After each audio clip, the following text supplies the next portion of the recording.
It was 7:15 a.m. in Nashville when I opened the email that shattered my world. My 1-year-old daughter, Emma, was babbling happily in her high chair, completely unaware that her father had just blown up our lives with a single message. The subject line read simply, "Moving on."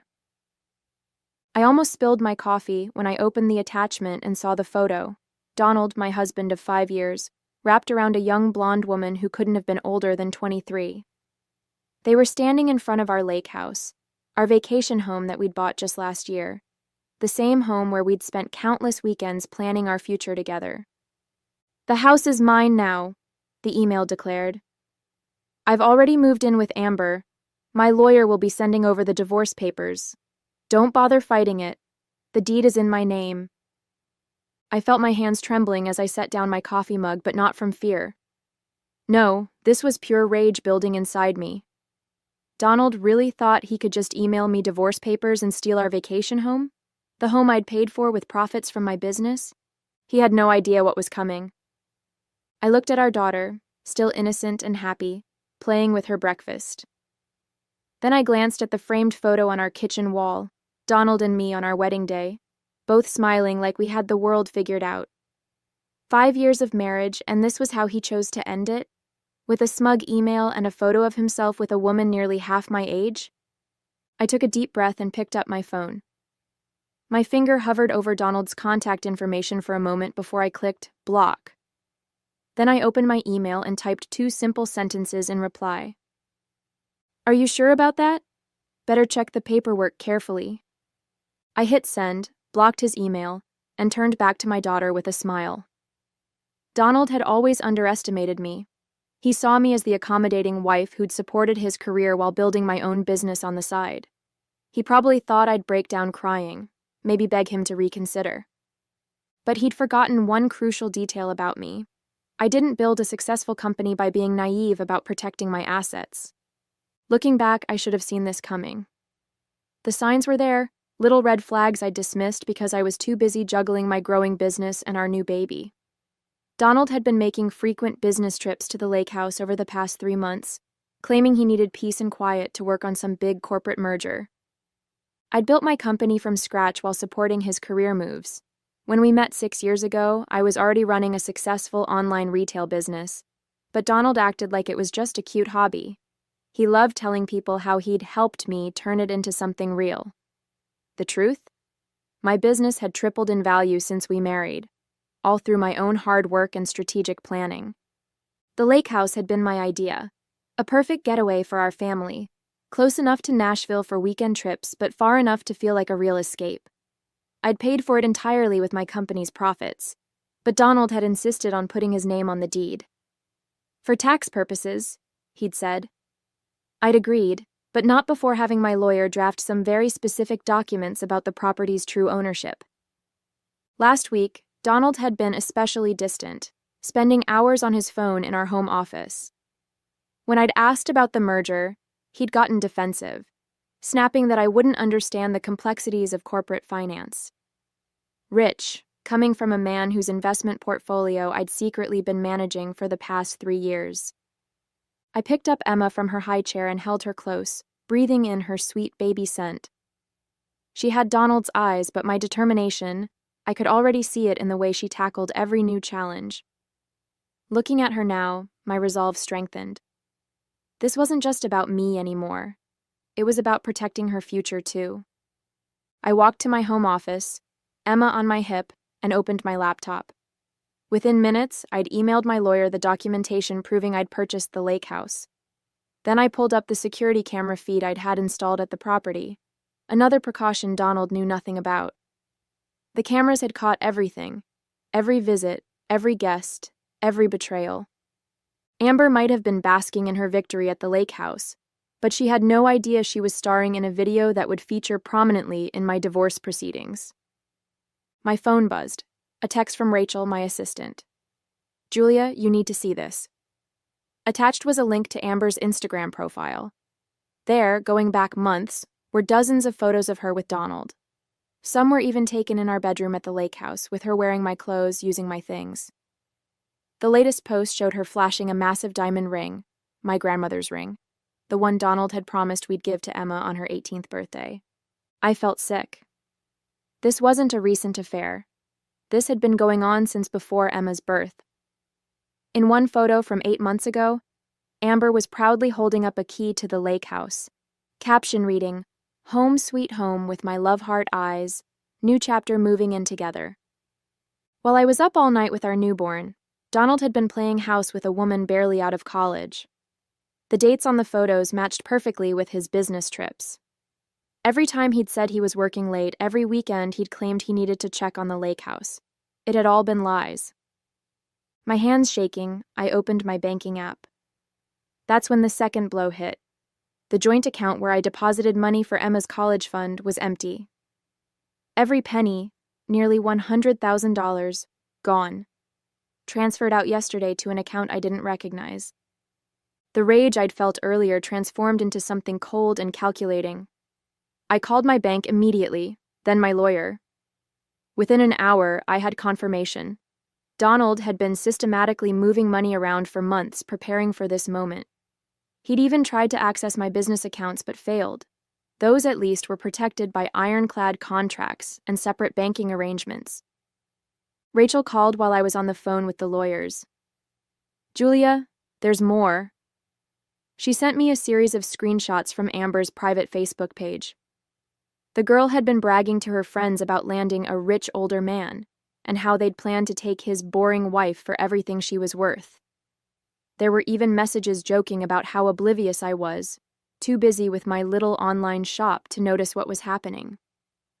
Little did they know, that little online shop had made me a millionaire 3 times over.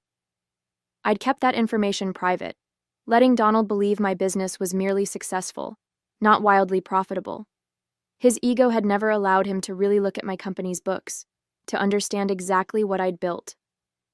I looked at Emma, now napping peacefully in her playpen. "Don't worry, baby girl," I whispered. "Mommy's about to teach Daddy a lesson about underestimating women in business." I spent the next few hours in a flurry of activity. My lawyer, Sarah, arrived at my house just before noon. As we sat in my home office reviewing documents, Emma napped upstairs with Rachel keeping watch. I'd hired extra security for the house. Something told me Donald wouldn't take my email response well. "He's not as clever as he thinks," Sarah said, examining the lake house documentation. "The deed may be in his name, but we have ironclad proof that your business funds purchased the property. The transfer records, the contracts, even the emails where he admits it was your money. It's all here." I nodded, pulling up the security camera feeds on my laptop. "There's more. Look at this." The footage showed Donald and Amber entering the lake house at various times over the past months.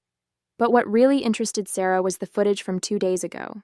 It showed Donald carrying box after box of items from the house, including several pieces of art I'd purchased with my company profits.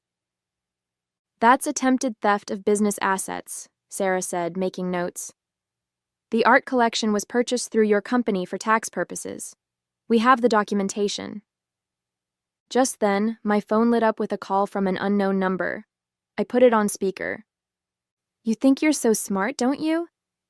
Donald's voice was sharp, angry. "Check your business email, Julia. My lawyers have been busy too." I pulled up my email and felt my stomach drop. Donald's lawyers had filed an emergency petition claiming my business had been built using his expertise and connections. They were demanding a full audit and temporary control of my company's accounts during the divorce proceedings. "You'd really try to take my company?" I kept my voice steady despite my racing heart. "The company I built before I even met you?" "You built?" He laughed coldly. "Who do you think gave you all these corporate contacts? Who introduced you to the right people? Face it, Julia, you'd be nothing without me. Amber understands that. She knows how to be grateful." I muted the phone and turned to Sarah, who was already typing furiously on her laptop. She held up a finger. "Wait." "Donald," I unmuted the phone, buying time. "Think carefully about what you're doing." "Oh, I have. My lawyers will be in touch about Emma, too. You're too busy with your precious business to be a proper mother. Amber's great with kids. She used to be a nanny." The threat to take Emma made my blood run cold, but before I could respond, Sarah slid her laptop over to me. On the screen was an email from 3 years ago, one Donald had sent to a friend, complaining about my success. She won't listen to my business advice at all, says she doesn't need my help. And she's right, her company's worth more than my annual salary now. It's embarrassing. I smiled into the phone. Donald, I just sent something to your lawyer. You might want to check with him before making any more threats about my company. What are you talking about? Let's just say your email archives aren't as private as you thought. Call off your lawyers, or the next email I send will be to your boss. I wonder how he'd feel about all those corporate contacts you claim to have given me? The line went silent. Then, click. Sarah was still combing through Donald's emails when Rachel burst into the office, her face pale. Julia, you need to see this right now. She thrust her tablet in front of me. On the screen was a draft press release from Donald's company announcing his promotion to Chief Financial Officer, effective next month. Suddenly, everything clicked into place. The timing of his affair with Amber, the calculated moves with our accounts, the aggressive legal strategy. It wasn't just about leaving me. He was cleaning house before his big promotion, trying to secure assets and minimize what he'd lose in the divorce. There's more. Rachel swiped to another document. Amber isn't just some random girlfriend, she's the CEO's niece. I felt like I'd been punched in the gut. Donald hadn't fallen in love with a younger woman. He'd orchestrated a relationship with the CEO's niece to secure his promotion. The lake house, the stolen money, even the threats about Emma. It was all part of his plan to start his new life as CFO with his perfect, well-connected young wife. Sarah looked up from her laptop. Julia, I found something else. The company merger Donald's been working on? It involves one of your biggest business competitors. If he becomes CFO, he'll have access to information that could seriously damage your company. My hands curled into fists. Donald wasn't just trying to hurt me personally. He was positioning himself to destroy everything I'd built. I thought about all those nights he'd spent in his home office, claiming to be working on merger documents. Had he been going through my business files instead? Check my home network activity, I told Rachel. Focus on any attempts to access my business servers. While Rachel worked, Sarah made another discovery. Look at these emails between Donald and Amber from 6 months ago. They were planning this before Emma was even walking. Amber wrote, "Once you're CFO, we can use the insider information to push Julia's company out of the market. Uncle Robert says he'll help." I felt sick thinking about how they'd plotted against me while I was caring for our newborn daughter. But their arrogance had made them sloppy. They'd left a trail of evidence that could sink not just Donald's promotion, but the CEO's reputation as well. Rachel's voice cut through my thoughts. Found it. Multiple attempts to access your business servers from Donald's laptop. He didn't get through your security, but he tried. That's corporate espionage. I stood up and walked to the window, watching Emma playing in her playpen with her favorite stuffed elephant. Donald thought he was so clever, using his relationship with Amber to secure his future. But he'd forgotten the most important lesson in business: never underestimate your opponent. Sarah, I turned back to my lawyer, draft an email to the company's board of directors. Include evidence of Donald's attempted corporate espionage and the CEO's involvement in using insider information to target a competitor. Add the security footage of Donald stealing company assets from the lake house. What about Amber? Rachel asked. I smiled grimly. Oh, I think the board will be very interested in how their CEO used a family member to help orchestrate corporate espionage. Don't you? Just as we were preparing to send the email to the board, my phone buzzed with an alert from the lake house security system. Donald was back, and he wasn't alone. Not only was Amber with him, but so was her Uncle Robert, the CEO. They were carrying boxes into the house, more of my belongings, no doubt. Wait, I told Sarah, watching the live feed. Let's see what they're doing first. Through the security cameras, we could see them in the living room. The audio was crystal clear, another feature Donald knew nothing about. They were celebrating, champagne glasses in hand. To the future CFO, Robert raised his glass to Donald, and to my beautiful niece who helped make it all happen. Julia has no idea what's coming, Donald laughed. Tomorrow morning, the board announces my promotion, and by afternoon, our legal team will have control of her company's accounts for audit purposes.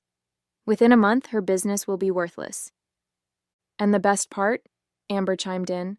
She thinks the lake house is her biggest problem. Wait until she finds out about the offshore accounts. I froze. Rachel, what offshore accounts? Rachel's fingers flew across her keyboard. Within minutes, her face darkened. Found them. Donald's been funneling money from your joint accounts into offshore holdings for months. Not just Emma's college fund. He somehow managed to divert nearly $300,000. This was bigger than I'd thought. Donald hadn't just been planning to leave me. He'd been systematically stealing from our family for months.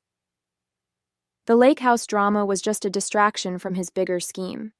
But then Robert said something that made my blood run cold. Once Julia's company tanks, our merger goes through smoothly. Her market share will be split between our subsidiaries, and that troublesome ethical business model of hers will be nothing but a memory. My company wasn't just successful, it was disrupting their entire industry with our commitment to sustainable practices and fair labor. This wasn't just about Donald's promotion or his affair. They wanted to destroy everything I'd built because it threatened their way of doing business. Send the email, I told Sarah. But first, add one more thing. Access the backup server, password Emma's birthday, and attach the file marked Insurance. Sarah's eyes widened as she opened the file. It contained years of documentation about questionable practices at Donald's company, information I'd gathered while managing his investment portfolio. I'd kept it as insurance, never thinking I'd actually need it. Julia, Rachel interrupted, staring at her screen. Donald just tried to access our company servers again, from the lake house. He's getting desperate. I watched through the camera as Donald excused himself to the home office. My home office. He sat at my desk, probably trying to hack into my business accounts again. But this time, our IT team was ready. They'd created a false portal, making him think he was succeeding. Let him in, I told Rachel. Let him think he's won. Because in about 10 minutes, that board email goes out, and their whole house of cards comes crashing down. Sarah looked up from her laptop. Email's ready. Should I hit send? I took one last look at the security feed. Donald, Amber, and Robert were still celebrating their imaginary victory. Do it. The response was faster than I expected. Within minutes of Sarah sending the email, Robert's phone rang. Through the security feed, we watched his face turn ashen as he listened to what I assumed was the board's immediate reaction. What do you mean, emergency meeting? He shouted into the phone. Who sent what evidence? Donald grabbed his own phone, presumably checking his email. The color drained from his face. The servers. She knew. Julia knew I was trying to access them. It gets better, I whispered to Sarah as we watched the scene unfold. Wait for it. Right on cue, Amber's phone started blowing up with notifications. Someone had anonymously sent her private Facebook messages to every board member, the ones where she bragged about helping Donald steal corporate information. The security camera caught the exact moment their celebration turned to panic. Robert was screaming into his phone. Donald was frantically trying to close his laptop, and Amber was in tears, mascara running down her face. Then came the coup de grace. Police cars pulling up to the lake house, lights flashing. Turns out corporate espionage and financial fraud are serious crimes. Who knew? I picked up Emma and held her close as we watched through the cameras. See that, baby girl? That's what happens when people underestimate your mommy. The last thing I saw before the feed cut off was Donald being led out in handcuffs, still shouting about how the house was his. The fallout was spectacular. Within 24 hours, Donald and Robert were both fired. The board's investigation uncovered even more than I'd known about, not just the plot against my company, but years of fraudulent practices. Amber's involvement in corporate espionage destroyed her budding influencer career. Last I heard, she'd moved back in with her parents in Ohio. The offshore accounts were frozen and investigated. Every penny Donald had stolen was returned, with interest. The lake house? Turns out attempting to steal company assets is a great way to lose any claim to property. The deed was transferred to my name, where it should have been all along. Donald tried to apologize, sending lengthy emails about how he'd lost himself, how he'd been seduced by power and a younger woman. I never responded. The divorce papers were clear. He lost everything he'd tried to steal, and then some. The evidence of his corporate espionage meant he'd never work in finance again. As for me, my company's ethical business model attracted even more investors after the scandal. We expanded into markets that Donald's company had dominated, our reputation for integrity drawing customers who'd lost faith in traditional corporations. Emma and I spend weekends at the lake house now, making new memories. Sometimes, when I'm sitting on the deck watching her play, I think about Donald's smug email with that photo. He thought he was announcing his victory, but he was really just documenting the beginning of his downfall. I kept that email, by the way. It's framed in my office. A reminder to never underestimate a woman who's built something worth protecting.